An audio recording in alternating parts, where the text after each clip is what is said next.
All right, so I'm going to show you guys how to make a worksheet editable. So this is our end product. It is something that cannot be moved. This is what my worksheet is. Now, you're going to go to the snipping tool and you will be able to create a screenshot of this and save it as a photo.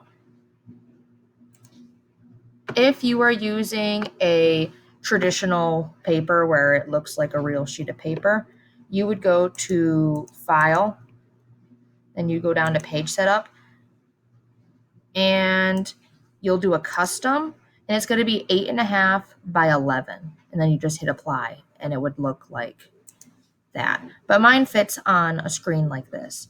How I make it my background is I go to Background, I go to Choose Image, and I browse for the image that I took a screenshot of. But I already did that. So right here is what it would look like. Note that I cannot drag this anywhere. It does not matter how much I try to mess with it, it will not be moved.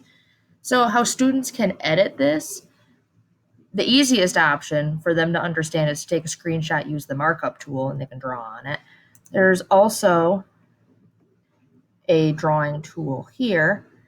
If you go to line and then you go to scribble, they can draw lines themselves. And they can also put text boxes, so they can just draw a text box here and type.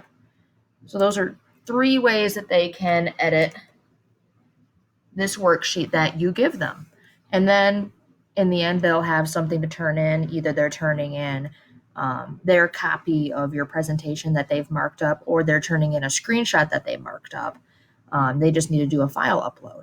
So I hope that this is helpful for you guys to be able to make any worksheet that you have editable for the students.